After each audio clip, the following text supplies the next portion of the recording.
Bismillahirrahmanirrahim. Assalamualaikum warahmatullahi wabarakatuh. Apa kabar anak-anakku semua?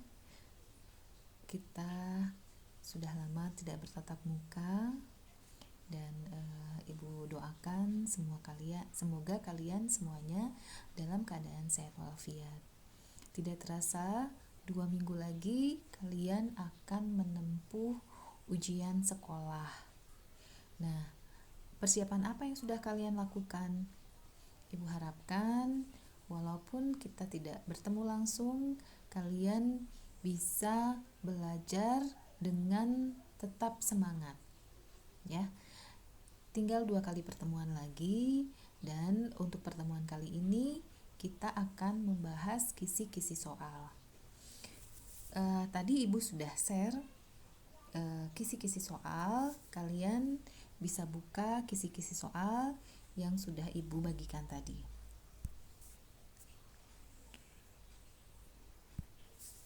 Ya, silahkan dibuka. Coba kita akan membahas kisi-kisi soal yang sudah Ibu bagikan. Ini akan digunakan, kisi soal ini akan digunakan pada ujian sekolah nanti. Nah, kita lihat di kompetensi dasar nomor 1, menganalisis kebahasaan artikel dan atau buku ilmiah. Ya, indikatornya adalah memaknai istilah kata. Nah, jadi nanti di soal nomor 1 itu ada ada istilah-istilah kata, akan disajikan sebuah wacana yang di dalamnya terdapat istilah-istilah kata. Nanti kalian dapat memaknai dari istilah kata tersebut. Nah, untuk soal ujian sekolah ini bahasa Indonesia ini ada 50 soal dan semuanya bentuk soalnya adalah pilihan ganda. Jadi nanti untuk nomor 1 kalian baca dulu soalnya, kemudian apa yang diminta. Ya, kata mana yang akan diminta. Misalnya ada kata apa di sana? Istilah-istilah dalam bidang kesehatan, dalam bidang perbankan, ya. Misalnya istilah dalam bidang perbankan, debit misalnya, atau kredit. Nah, itu maknanya apa? Ya. Atau misalnya obesitas, maknanya apa? Kemudian yang kedua, kalian menemukan butir-butir penting dari dua buku pengayaan berkaitan dengan bidang pekerjaan non-fiksi yang dibaca. Jadi nanti kalian menemukan ide pokok pada kalimat. Ya, jadi disajikan sebuah wacana, kemudian kalian tentukan ide pokoknya. Nah, ide pokoknya biasanya terdapat di awal kalimat atau di kalimat kedua, atau bisa jadi di akhir kalimat. Jadi kalian lihat ide pokok itu adalah kalimat yang paling umum di dalam sebuah paragraf.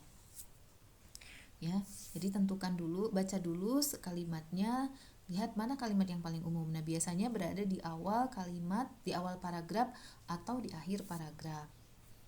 Kemudian yang ketiga adalah mendeskripsikan butir-butir penting dari satu buku pengayaan non-fiksi berkaitan dengan bidang pekerjaan yang dibaca.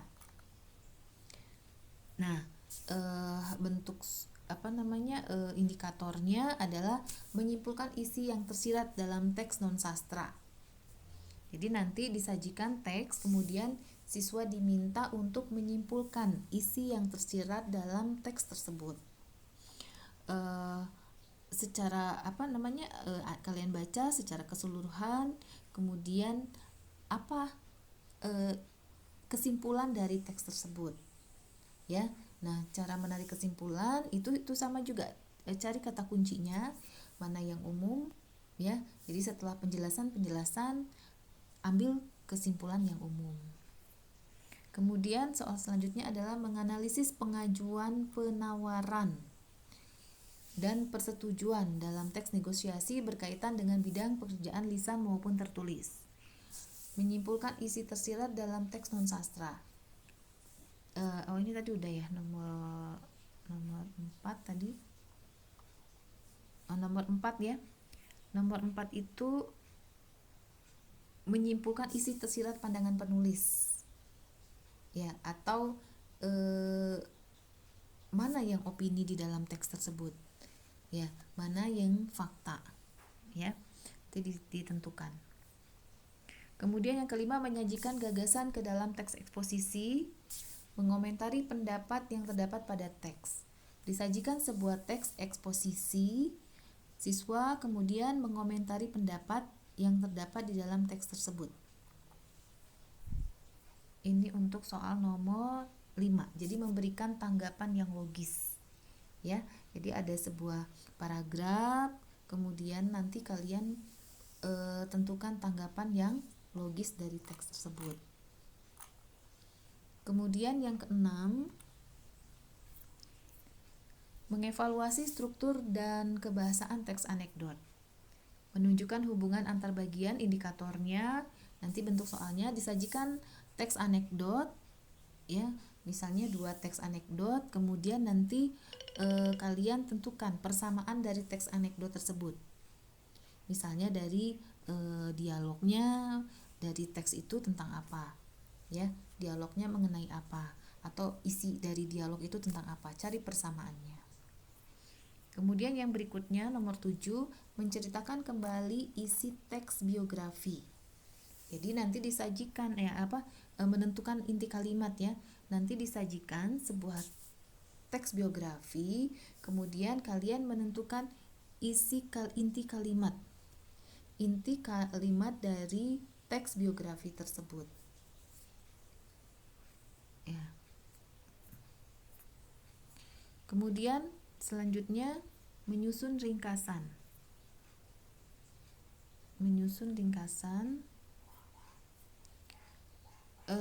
Cerita rakyat. Jadi nanti disajikan sebuah cerita rakyat, kalian buat ringkasan. Ringkasan itu harus mencakup semua dari teks, ya. Ringkasan berarti memendekkan sebuah wacana. Lihat kalimat, bagaimana cara membuat ringkasan?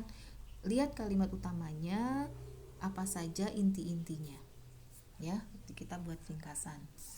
Kemudian yang ke-9, menyimpulkan isi teks berita.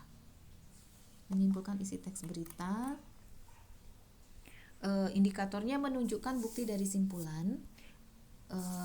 Nanti disajikan teks berita, kemudian siswa menunjukkan bukti dari simpulan itu.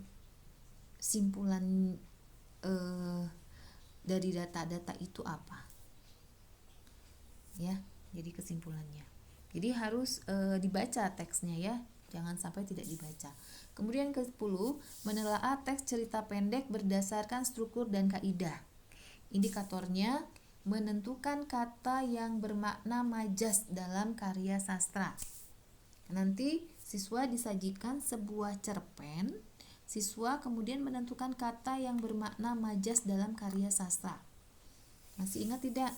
Majas hiperbola, majas yang melebih-lebihkan.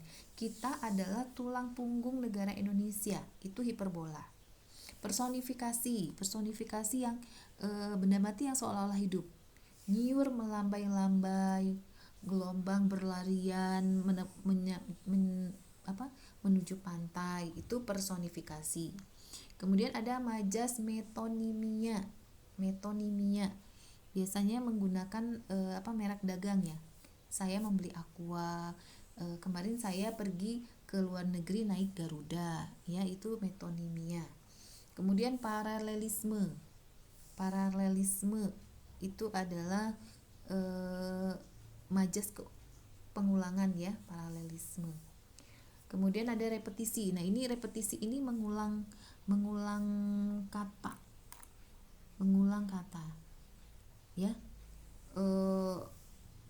Setelah mendengarkan, memperhatikan, menimbang, dan seterusnya. Nah, jadi repetisi itu ya. Mendengarkan, memperhatikan, menimbang. Jadi makna kata yang hampir sama. Itu namanya repetisi. Kemudian yang ke-11, menganalisis unsur-unsur pembangun cerita pendek. Apa saja unsur-unsur cerita pendek? Ada tema, penokohan, kemudian latar, setting, suasana, amanat, ya, unsur-unsur intrinsik dari sebuah karya. Nah, nanti soalnya itu disajikan sebuah teks, kemudian kalian diminta untuk mengidentifikasi unsur karya sastra. Unsur karya sastra tadi, misalnya unsur-unsurnya yang menonjol di dalam teks cerita itu apa? Bisa latar waktu, bisa latar tempat, bisa sudut pandang, bisa penokohannya, amanatnya. Kalian tentukan mana yang menonjol dari teks itu, ya. Itu untuk soal nomor 11. Kemudian untuk soal nomor 12, menentukan kutipan cerpen yang sesuai. Menentukan kutipan cerpen yang sesuai. Menentukan indikatornya, menentukan isi surat dalam karya sastra. Ya. Menentukan isi surat dalam isi yang tersurat, bukan ini matanya, ya. Menentukan isi tersurat dalam karya sastra. Jadi nanti disajikan sebuah cerpen, kalian harus menentukan isi tersurat dalam karya sastra. Berarti kalau tersurat itu yang tidak tampak langsung, kalau tersirat tampak langsung, ya. Misalnya Andi membantu nenek itu, ya, dengan dengan membantu dengan sigap misalnya. Nah, itu menunjukkan Andi itu mempunyai sikap penolong, itu tersirat. Nah, kalau tersirat yang tidak terlihat secara langsung, ya, yang tidak tersirat secara langsung. Atau cari pokoknya yang sesuai dengan teks cerpen itu, ya, mencari teks yang sesuai, ya. Kemudian 13, menganalisis tema puisi yang terkandung dalam antologi puisi yang diperdengarkan atau dibaca. Jadi indikatornya menyimpulkan isi tersurat. Ini juga isi tersurat dalam karya sastra. Jadi nanti ada sebuah teks, disajikan sebuah teks, kemudian kalian baca teksnya, ya. Kalian menyimpulkan apa isi dari teks tersebut. Misalnya tentang Tuhan. Tuhan, aku begitu dekat, misalnya, ya. Kita begitu dekat dan seterusnya. Nah, ini tentang apa misalnya tema puisi ini? Tentang keagamaan, tentang pendidikan, ya. Atau misalnya ada puisi Amir Hamzah, intinya apa? Ku ketuk pintu masa mudaku, hendak masuk rasa kembali. Teman terkucil dibelah pula, tinggallah aku sunyi sendiri. Bagaimana itu puisinya, ya? Apakah dia menyesal dengan masa lalunya? Apakah dia sangat bangga dengan masa lalunya, ya, dan seterusnya. Kemudian nomor 14, menganalisis isi teks dan kebahasaan novel, ya. Indikatornya menganalisis hubungan antar surat, ya. Menganalisis hubungan antar surat. Nomor 14 kita ini lagi, ya. Nomor 14, ya, menganalisis kebahasaan novel, hubungan antar unsur, ya. Disajikan 2 buah novel, nanti kalian menganalisis hubungan antar unsur, menganalisis hubungan antar unsur-unsurnya, ya. Misalnya karakteristik dari novel itu seperti apa, tema yang satu tentang apa misalnya, ya, tema yang kedua tentang apa. Itu nomor 14. Kemudian nomor 15, menganalisis unsur-unsur pembangunan cerita pendek. Menganalisis unsur-unsur pembangunan cerita pendek, menentukan bukti watak, ya. Nanti disajikan sebuah potongan cerpen, siswa dapat menentukan bukti wataknya. Apakah wataknya itu orangnya pesimis atau orangnya optimis, ya. Nanti dilihat dari penjelasan isi cerpen tersebut, apakah menunjukkan wataknya sombong dan sebagainya. Kemudian yang berikutnya nomor 16, menganalisis alur cerita, babak demi babak dan konflik dalam drama yang dibaca atau yang ditonton. Ya, indikatornya menyimpulkan isi tersirat atau konflik dalam teks sastra. Disajikan dialog drama, kemudian cerita, siswa nanti dapat menyimpulkan. Ya, dapat menyimpulkan konflik apa yang terdapat dalam cerita tersebut. Ya, bisa drama, bisa cerpen yang ada teks-teksnya ya, yang ada dialog-dialognya misalnya ya. Nanti kalian tentukan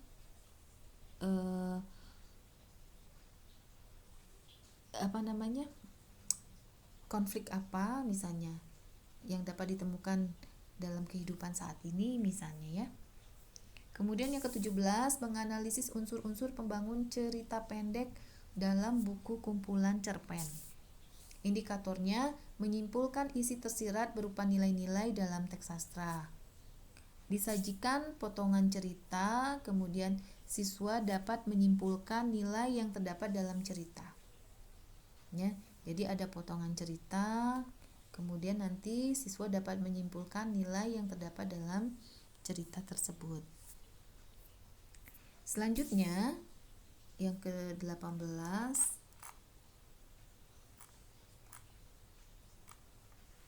membandingkan nilai-nilai dan kebahasaan cerita rakyat dan cerpen.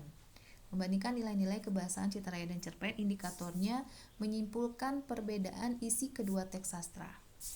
Nanti disajikan 2 buah teks sastra yang berbeda, siswa menentukan apa perbedaan dan persamaan dari teks tadi.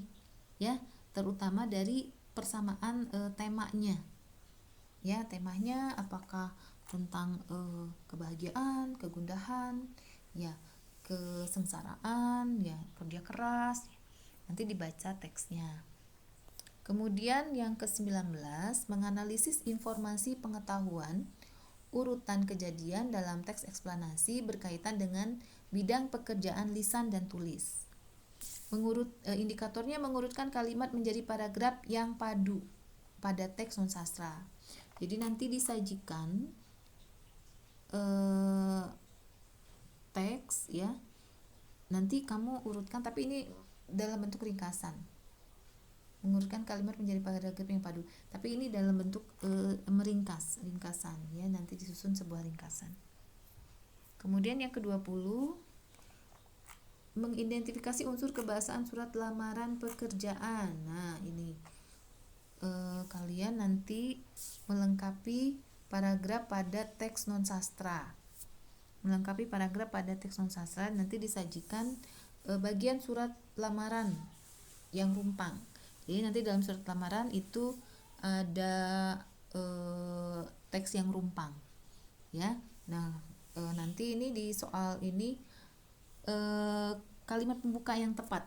Jadi mengisikan kalimat pembuka pada surat lamaran pekerjaan yang rumpang, kalian tentukan mana kalimat pembuka yang tepat untuk surat lamaran untuk mengajukan mengisi lowongan kerja ya.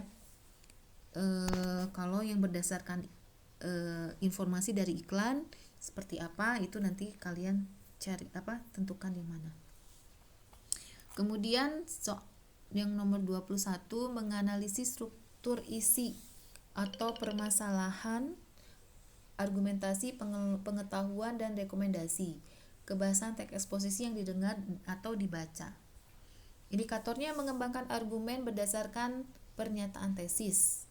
Ya, nanti disajikan teks eksposisi, kemudian siswa dapat menyampaikan tanggapan logis.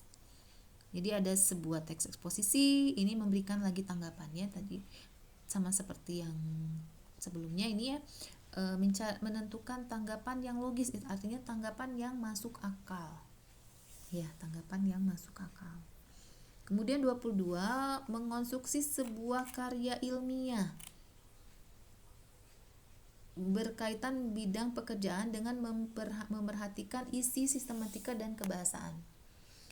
Indikatornya mengembangkan kerangka isi sesuai judul ya. Disajikan judul karya ilmiah, kemudian siswa dapat membuat kerangka berdasarkan judul tersebut. Jadi nanti ada unsur-unsurnya, kemudian kalian susun sistematika dari unsur-unsur karya tulis atau karya ilmiah tersebut. Kemudian 23, soal 23, menganalisis unsur pembangun puisi.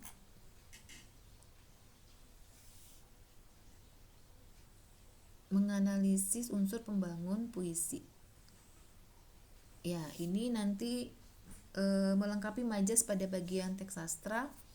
Disajikan teks puisi, siswa dapat melengkapi dengan majas atau gaya bahasa. Jadi ini kalau di sini soalnya menentukan gaya bahasa. Ya, disajikan teks, kemudian siswa dapat menentukan gaya bahasa apa yang terkandung di dalam puisi tersebut. Kemudian yang ke-24, soal ke-24, menganalisis isi dan kebahasaan drama yang dibaca atau ditonton. Indikatornya melengkapi dialog yang sesuai. Jadi disajikan sebuah teks drama, kemudian nanti melengkapi teks dalam drama tersebut. Seperti apa? Soal yang ke-25, menganalisis isi dan aspek kebahasaan teks laporan hasil observasi. Ya, menyimpulkan adanya, indikatornya menyimpulkan adanya kesalahan penggunaan kata. Nanti disajikan laporan hasil observasi, kemudian siswa memperbaiki kesalahan penggunaan kata. Ya, kesalahan penggunaan kata.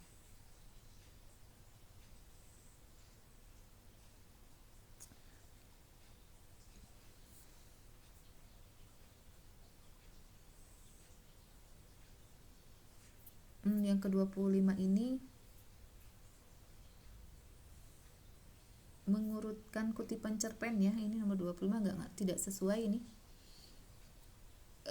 Nanti disajikan sebuah cerpen, kemudian nanti mengurutkan kutipan cerpen tersebut. Itu yang soal nomor 25.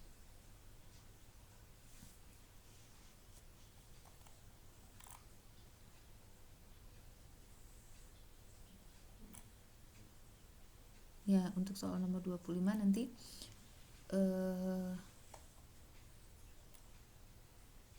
25 ini ya. Ya, Ibu rasa nanti 25 Ibu cek lagi ya soalnya, karena di soal itu nanti mengurutkan isi cerpen. Ya, nomor 25. Ya, mungkin 25 soal ini dulu kita bedah kisi-kisi ujian sekolah. Nanti kita lanjutkan 25 soal lagi. Kalau ada pertanyaan boleh disampaikan melalui WA group ya. Kemudian nanti berkelompokkan kalian membuat soal ya. Nanti ada tugas berikutnya. Terima kasih. Wassalamualaikum warahmatullahi wabarakatuh.